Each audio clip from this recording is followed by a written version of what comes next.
Hello FCS parents, it is Thursday, time for another Thursday Thoughts. It was great last week to see a lot of you guys out at the beach. Hope you guys survived fairly well. I know the kids had a great time. It was a great day overall at the beach. The weather was great, much better than last year. The sun actually broke through the clouds for a little bit. I know there were a lot of kids that came back with some sunburns and things like that, but overall, I've heard nothing but positive things about the beach. And congratulations to Miss Viana's class for winning the sandcastle competition.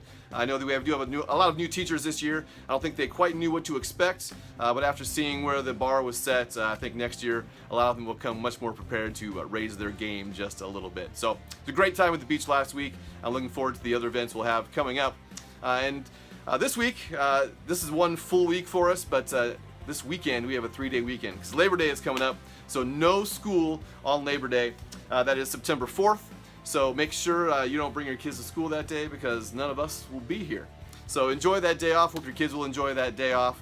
I know we as staff will enjoy that day off. It's still early in the school year, but the first part of the school year, especially this first month, is incredibly busy. Let's just go, go, go, trying to get everything ready. And then usually in the school year, by the time you get to Labor Day, things kind of smooth out a little bit and you kind of hit your stride as you move forward. So we've got Labor Day coming up on September 4th. And then after that, I believe we have like 4 straight weeks of just full weeks of school. We'll be able to get a lot of good academics in there before we get to October. But I'm looking forward to hitting our stride in terms of where we're going. Just so you parents know, these first few weeks, especially on the elementary side, it's about setting expectations, getting things going. Many times it's about review, making sure the kids are all in the same place, making sure they're all have all the information they should have before they really get into the hardcore academics. And over the next few weeks, as we get past Labor Day, we're going to see things start to ramp up a little bit in terms of new material, in terms of difficulty of material. So you'll probably see that. In addition, for anybody that has a new child in our school, it does take a little bit of time to acclimate to our system, especially if they've never worked with an online curriculum before. Obviously, they have new teachers. They don't know necessarily the expectations of those teachers. So that takes some time to adjust. There's a lot of adjusting going on. And it usually takes about a month or so for new students to adjust to our system and the way we do things. So kind of give that a chance, help your kids work through that. And then, of course, there's some other hurdles that students have. For example, 7th graders. Man, it usually takes about the first quarter for 7th graders to really adjust to this new style of school.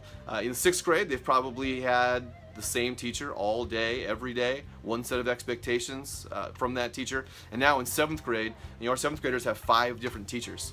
So that's 5 different sets of expectations they have to handle.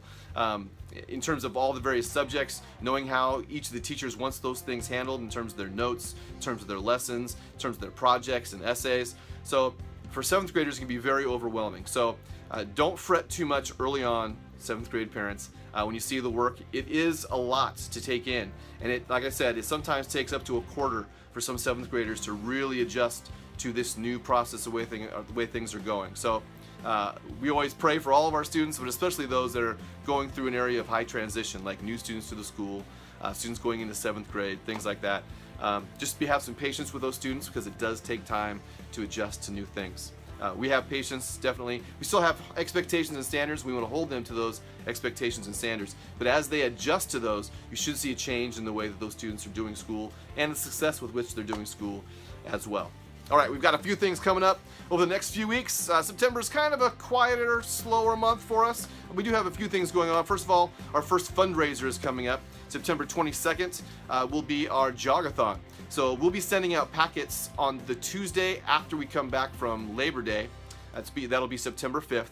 And you'll have all the information there about the Jogathon, the kids that can be involved, all the stuff that'll be going on. We'll set up a course here on campus. The kids will run. If you did it last year with us, we'll set up the same course we did last year. It's a lot of fun. We play music. The kids run through the course. It's how many laps they can do in that 1 hour.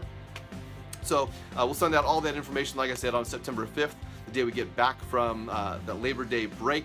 And the kids that are not participating by actually running, we'll have those kids helping out by encouraging the other runners, handing out waters and things like that to those runners and things like that. So we'll get all the kids involved, even if they're not actually raising money and running in the Jogathon. But it's a great time. I know there are several teachers that plan on running during the Jogathon as well. So it'll be a good time with the students coming together. And parents are invited to come and watch and root on their kids and things like that. So the kids will get pledges for how many laps they'll run, or if people just want to give a flat donation, that's fine as well. And so Jogathon will be a fundraiser we'll use to for parents, you can help lower your tuition. There is a small fee for being involved as well. We do have some administrative costs, and we do have prizes for kids as well for the Jogathon. So it's going to be a great time. I'm looking forward to that. And again, information will go out on September 5th when we return from Labor Day weekend. And then on September 29th is Picture Day. We're doing it on a Friday this year so that the kids that get dressed up don't have to be dressed up for the entire length of the day.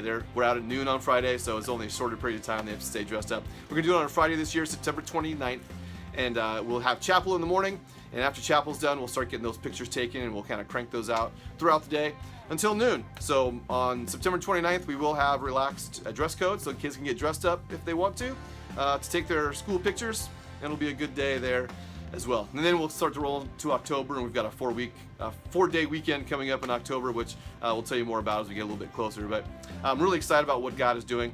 You know, God has answered a lot of prayers already early on in this school year, with everything that's going on, with logistically about how we're handling certain things, in terms of the staff that God brought to our campus, in terms of even I had a meeting just yesterday with the school district, a very positive meeting with the school district. They're actually going to pay for a few things that we want to do here because you know, as taxpayers, you guys still pay your taxes, so we still have access to money. We never take that money directly, but we have the school district pay for certain things for us, like to send some teachers to some conferences and things like that. The school district will pay for those things. So again, a great meeting, and that's just an answer to prayer. You know, when we can get things like that we don't have to pay for ourselves, that really helps our bottom line, helps our budget, helps us use that money to provide other services and other needs for your students. So God's just doing great things. Continue to pray for us. Continue to ask that we be able to see God's will in everything that we do. We could always use more prayer. And so also know we're praying for your students. We're praying for your families. And we are one big family here. We want to make sure that we're supporting and edifying one another all the way through. So it's been a great week. I'm looking forward to the next few weeks coming up. It's an exciting school year. I can't believe we're almost to September already. So I believe that's tomorrow. So school year is going to go by quickly. Before you know it, it's going to be Easter, and we're going to be getting ready to graduate some seniors. So looking forward to seeing you guys real soon. Hope to see you guys around campus. As always, if you have any questions or concerns or comments, please contact us here in the office. And I hope to see you guys real soon. God bless.